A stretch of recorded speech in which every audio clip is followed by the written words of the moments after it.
Hey, how's it going? Uzak Sabodi here in the STI on Lakeville Standard Battle.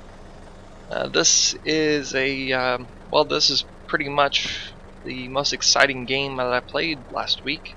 Uh, a lot of stuff has been going on, like the events, which is not a really good time to really get the best out of your team. I am in the ST1. I think I went ahead and spent some free XP to get the first package, the BL9, which is pretty much when this tank stops being such a wimp. Because when you have a bigger gun, you're able to do some damage, and you're not going to be huddling away from too many tanks. However, I still got the stock turret, so the armor on this thing isn't too advanced. Now right here I get spotted out, so I stop between the see right there. I actually get shot by the Death Star all the way across the way, blowing up all the tracks. It's pretty amazing that it didn't take any more damage, but that he was using Hesh. Right here I stop before the break to make sure I don't get shot again. He probably didn't have a good line of sight. Right here, a little bit of traffic jam. I go ahead and try to get on around everybody. I get T-boned. And artillery just hits the tank right in front of me.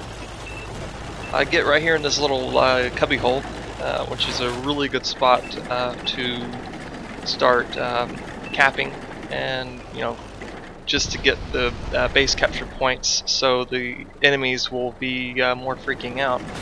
We have two tanks heading over towards the valley. At least I think there's two tanks. Haven't really been paying much attention over there. The valley is not a really good strategy to win on in this kind of gameplay, simply because it's all across the map.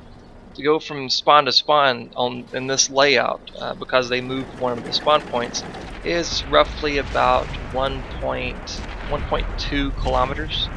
So you'd have to go all the way around the big mountain, get up to the spawn point, and then move on around. Estimating average speed of like 20 to 25 kilometers an hour, it's going to take you about 5 minutes in order to get all the way around the map.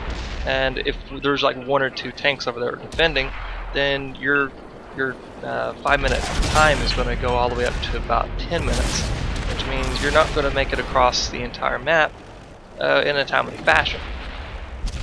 Now, right there, I did kind of contribute to a kill, but it wasn't too much.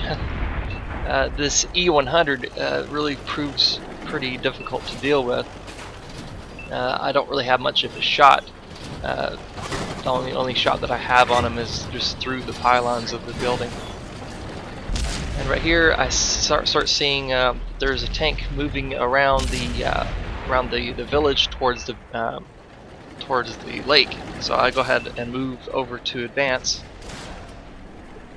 I get told to stop for some reason. I'm not quite sure exactly what that was about, but it's an M103. He's coming around this corner, waiting for him to show himself. There he is. I take aim and shoot, and only hit the building. That's what I'm talking about with the Russian accuracy. It's pretty amazing what you can miss with a Russian tank. Right here, I take aim, shooting, and taking out his track.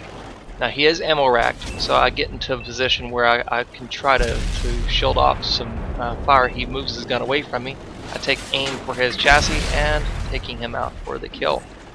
The E100 was wanting to ram him, but I went ahead and took him out. So then I turn on around. Right here is our Death Star that got clipped from the side. Right here I do get spotted, and I think that was a blind fire. It kind of missed me completely, or he was shooting the tank that was on the hill above me. So that kind of gets me freaked out. I don't really want to go through there, because if he's still looking there, he's waiting for me to expose myself. I think about going around the Death Star on the left side and advancing on the enemy, but then I'm thinking, well, what if somebody wants to do what the M103 did? go over towards the lake and completely flanking everybody. And I don't really want to put the entire team in that kind of situation. So I'm thinking, what can I do here? There's supposed to be a tank that's looking over. Then I look on the map and I see one of the tanks has went to the enemy spawn, and I'm thinking maybe I can try to contribute to that over there. But I just have to wait for the right time. And it looks like we have the whole city part completely under control, but there's at least 2 tank destroyers on that hill right there, and there is one, and there's the other one. And I'm not really able to shoot any of them right there. So both of those tank destroyers are advancing on that heavy tank all the way across the way. I don't really think that I should be leaving the circle, because you know it's tank destroyers, when they have distance, that's when they are the most powerful. Because like a tortoise, as you are advancing the tortoise, he is able to turn his chassis equally to keep up with you if there's distance involved. But the closer you get, the more vulnerable tank destroyers are. So it's a lot more smart to use these buildings for cover and keep the distance, because the tank destroyers has to close the distance in order to get a shot around a building. And right here I do get spotted out. One of the tank destroyers possibly went back on that hill. He's aiming and trying to rock back and forth to make sure I don't get shot or actually take damage. And for some reason they're not shooting at me. I'm thinking, okay, what's going on here? Why aren't they shooting at me? I drop off radar, so then I back completely off, and there was that shot. And there's the base capture. And that was the battle on Lakeville.